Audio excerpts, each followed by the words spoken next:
Hey everybody, I actually am going to take some time today to talk a little bit about the loss of my son. Not because it's an easy subject to talk about, of course, but because I believe that as we enter the holidays, Thanksgiving and Christmas coming up, there are a lot of people out there that are suffering. And sometimes we tend to suffer silently.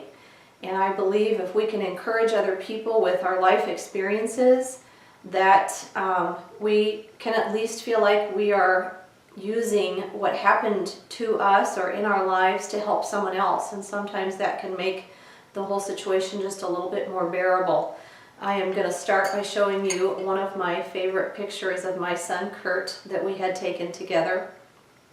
And this really depicts our relationship. I was very fortunate to be able to leave my job when we adopted our son as a baby. And my lifelong dream was to be able to be an at-home mom, and I had that privilege, which I am so thankful for. And I poured my entire life into that child. I stayed home with him. I spent every moment with him. I didn't even have anyone babysit him overnight until he was 12 years old. And even then, I wasn't sure I was going to survive the night. But he and I were pretty much inseparable, and I really treated him and every moment with him like a gift because I knew it was. I waited a long time for him, and I knew, I felt like one day he was going to grow up and have a family of his own and move out, and so I wanted to take advantage of every single moment I had with him, and I'm so thankful I did. Because when he was 22, he was actually in an accident, and I lost him. This was March of 2014, and it's been a little over 2.5 years, coming up on 3 years, and the amount of pain that is experienced by a parent when you lose a child is positively indescribable. That's not what I'm here necessarily to talk about today, because I'm sure I wouldn't be telling anybody anything that you can't either imagine, or maybe if you've experienced it, you already know. But what's happening now is that Thanksgiving is coming up this week, and then of course Christmas. And even though every moment of every day is difficult, a lot of times the holidays can be especially difficult for people that have experienced a loss. Whether it's the loss of a child, the loss of a husband, the loss of a parent, even the loss of a pet can be absolutely devastating. And you have memories that you automatically come to the surface as you enter the holidays. And being able to maybe hear others' experiences can be helpful to not only know that what you're feeling is completely normal, but maybe even learn some coping skills that you might not have thought of before. And so for me, I remember my first Thanksgiving without my son Kurt. And of course, every moment was difficult. But one of the most difficult things was, in our family, we always have prayer before the meal. And my sister and her family are there, and my niece and her family, and my mom and dad, of course. And I always had my son Kurt. And so during prayer time, it would be, my sister Candy and her husband Bob would kind of huddle up together, and my niece Sarah and her family would huddle up together, and my parents would huddle up together, and I always had my arms wrapped around Kurt during prayer time. So that first year was really, really devastating. I wasn't expecting that part of the day to be so difficult. So the next year, as soon as it was prayer time, I immediately excused myself and went to the bathroom. And I stayed in the bathroom until prayer time was done. So this year, my third year, I don't have a plan necessarily. I'm just going to kind of see how it goes. But, you just never know what it is going to be about the day that can really hit you pretty hard. And, I have tried to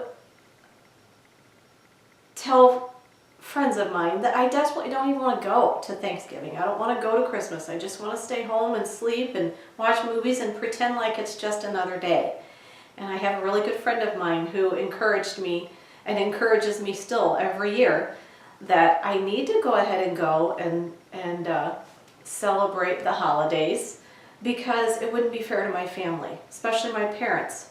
My parents actually lost a son as well. His name was Kurt. He was also 22 back when in 1984, I believe it was. I was in high school.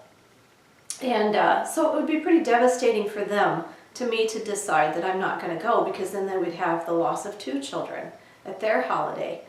So you just have to remember that the days, in spite of the fact that you are dealing with an insurmountable amount of pain, you still have to continue to try to take the next step forward. And be the best you can be for your family, be the best you can be for yourself, be the best you can be for the family members that are still left. And once I get Thanksgiving finished, then I will be able to do another video on how to maybe cope with Christmas. And I hope that this actually encourages people. My goal is to be able to not only let people know that are experiencing loss that your feelings are normal. You know, you have a moment that's up and you have a moment that's down, and that's okay. I think the thing that I really have worked hard on is to be able to continue to just take the next step. I can tell you right now, I don't want to live my life without my child. But I know that that's not an option, because I still have 2 beautiful grandchildren, and I have my parents, and I have my sister, and I have my niece, and I have people that, for whatever reason, incomprehensible to me, still want me to be here and be in their lives. And so do you. And I fortunately have people compliment me on what they see as a strength of being able to continue to move forward in this situation, because it inspires them that if I can get through this, that they can get through anything that comes along in their life as well. And that encourages me to keep going every single day. So again, I hope that helps, and I hope you are able to enjoy your Thanksgiving with your family, and just try to treat the day as if it's just any other day, and get through that particular 24-hour period to get to the next day. And you will encourage someone else that they can do the same thing.